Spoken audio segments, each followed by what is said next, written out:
Bonjour à toutes et à tous, j'espère que vous allez bien. Je m'appelle David Claric et aujourd'hui je vous propose d'aborder ce thème, comment vaincre les raisonnements qui vous freinent.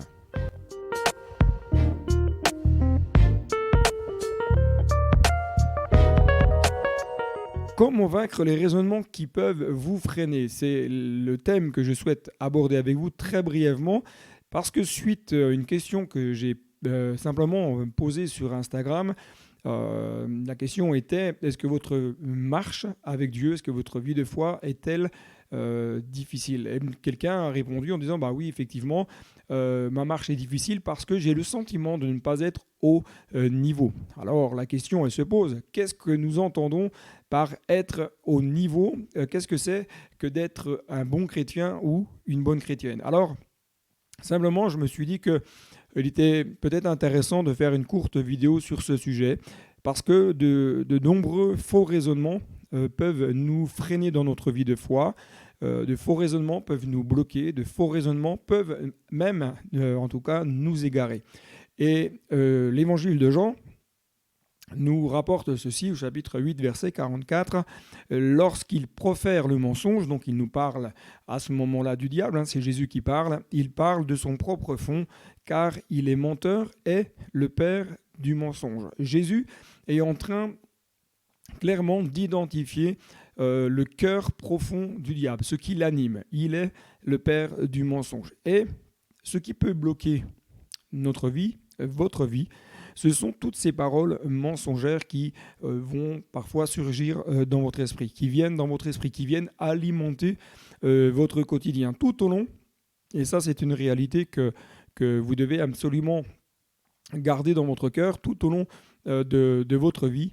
Vous aurez à combattre, j'aurai à combattre contre toutes sortes de faux raisonnements. Cela ne veut pas dire que tous les jours, je suis en train de lutter contre des raisonnements qui sont faux, mais tout au long de ma vie, tout au long de ma marche, tout au long de mon cheminement de foi, j'aurai à lutter contre des faux raisonnements, contre des paroles dévalorisantes, contre des pensées qui vont nous amener à croire que Dieu n'est pas capable d'agir, que Dieu ne veut pas agir, que Dieu est trop occupé. On entend toutes sortes de raisonnements, même des personnes qui disent « mais je ne vais pas déranger Dieu ». Même si je suis malade, Dieu a plus à faire. Je crois que Dieu est un Dieu qui est comme un père qui veut prendre soin de nous, un Dieu qui nous aime, un Dieu qui veut agir dans notre quotidien. Et je crois que quelle que soit la pathologie, quel que soit le degré de douleur dans le corps, Dieu veut agir parce qu'il prend soin de nous. Et c'est une pensée erronée que de croire que Dieu est trop occupé à prendre soin des autres pour qu'ils puissent prendre du temps pour peut-être notre petit mal de tête qu'on a à ce moment. Dans l'art du mensonge, le diable, c'est celui qui excelle. Il utilise la Bible, mais en détourne le sens profond. Il utilise les erreurs de notre passé pour nous faire croire qu'il n'y a plus d'espoir. Il va utiliser des paroles dévalorisantes qu'on a pu entendre. Lui, il va les ramener à notre esprit, il va nous les rappeler pour que nous puissions rester quelque part bloqués dans notre passé et douter de nos propres capacités naturelles et spirituelles. Et si à compter d'aujourd'hui, c'est la question que j'aimerais vous poser, et si à compter d'aujourd'hui, vous commenciez à prendre le dessus contre tous ces raisonnements, et si vous commenciez à prendre le dessus contre toutes ces pensées qui vous malmènent peut-être maintenant depuis plusieurs années.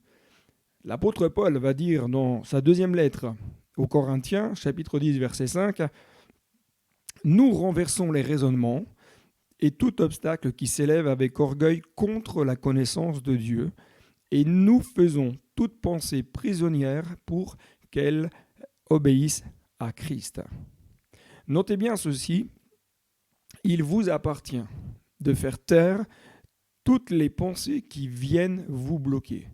Il vous appartient de faire taire toutes les pensées qui vous dévalorisent. Deuxièmement, il vous appartient d'amener vos raisonnements à se soumettre à l'obéissance de la parole de Dieu. Vos raisonnements iront souvent à l'encontre de la parole. Ils iront souvent à l'encontre de la foi.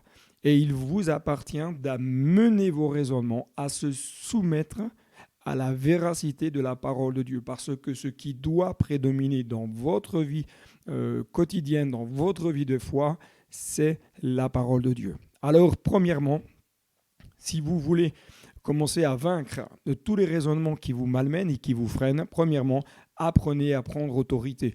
Apprenez à prendre autorité contre tout ce qui surgit dans votre esprit et qui vous tire vers le bas. Une pensée qui vous tire vers le bas, dites-vous bien qu'elle n'est pas de Dieu.